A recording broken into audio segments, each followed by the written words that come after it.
So good day, sir.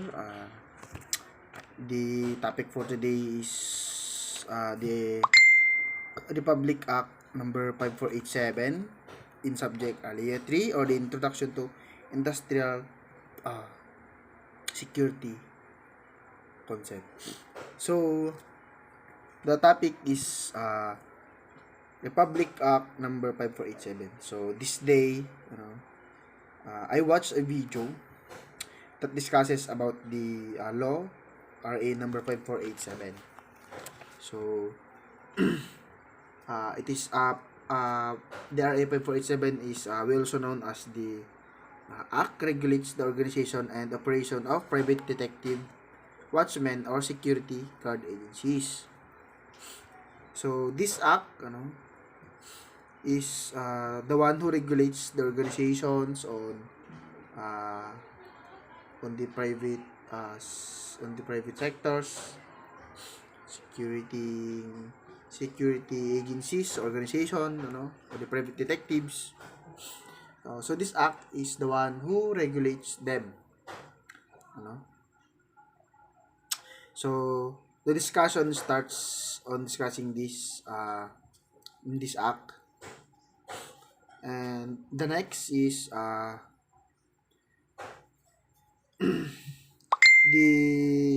the next discussion is about the uh, who implements this law, no?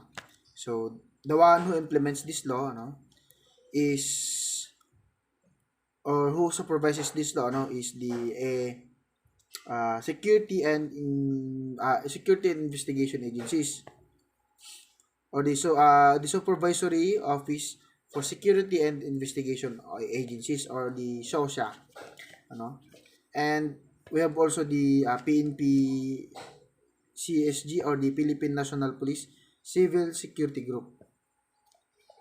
They are behind. They're the one who is behind in implementing this law. And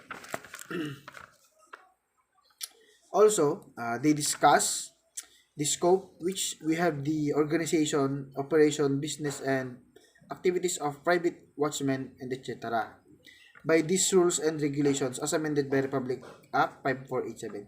So, by the Republic Act 5487, they're the one who gives the scope of this act, which they are making these rules, to regulate, the operations of business and activities, or security, private security, or the security, or the private watchman. And also, it discusses license of engaging of or act as a private detective agency, or engage occupation of security personnel. So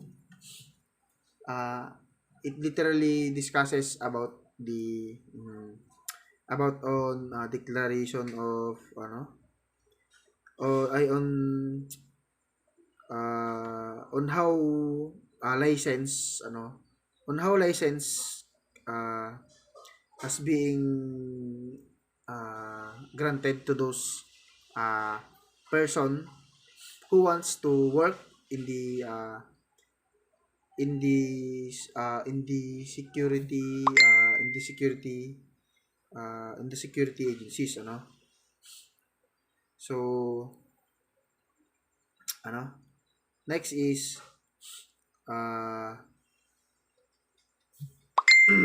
we have the declaration policy, also section 3,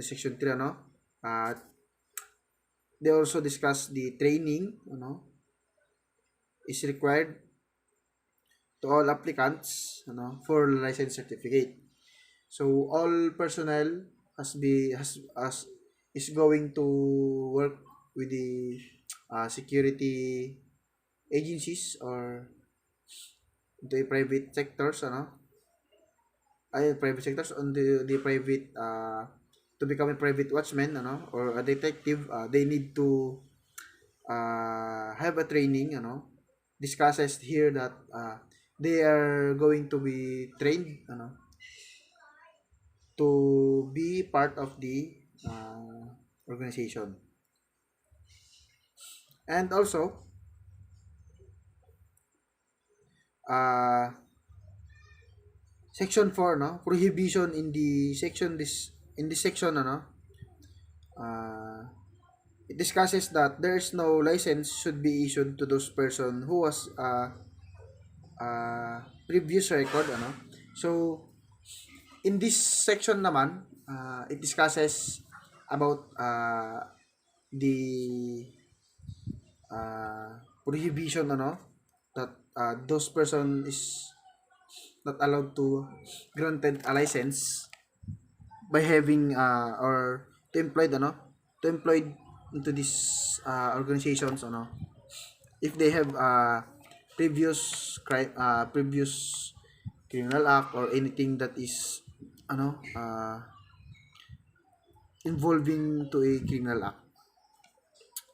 So it discusses also the basic rules to the basic requirements of private security personnel, and have also the section 3.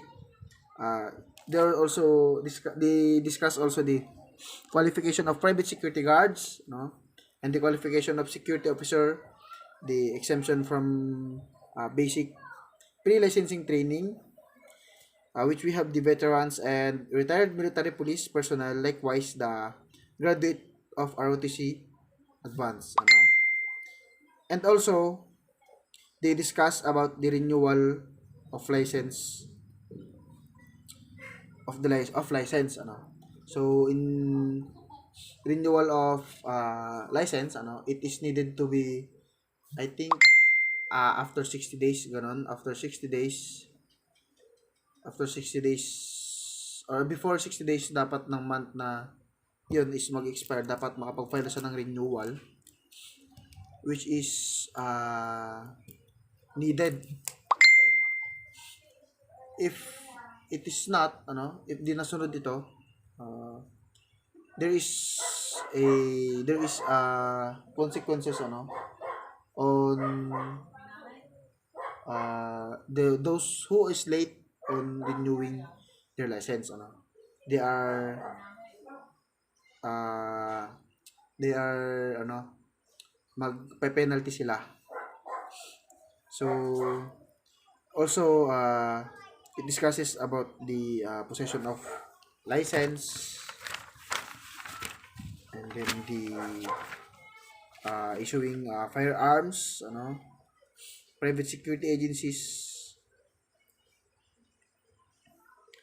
and private detective agencies, company security force, government security unit is in the possession of firearms. No private security agency, private detective agency, company security force, government security unit shall be allowed to possess firearms in excess of 500 units.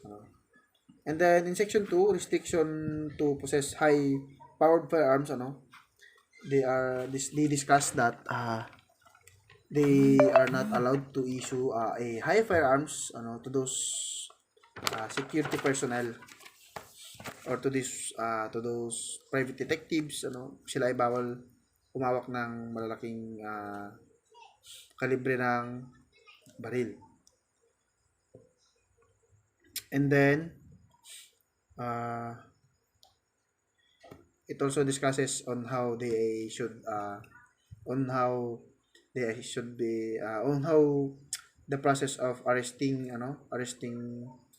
a wrongdoer as a security guard, ganon. And then on how they arrest without with or without warrant. So that's all.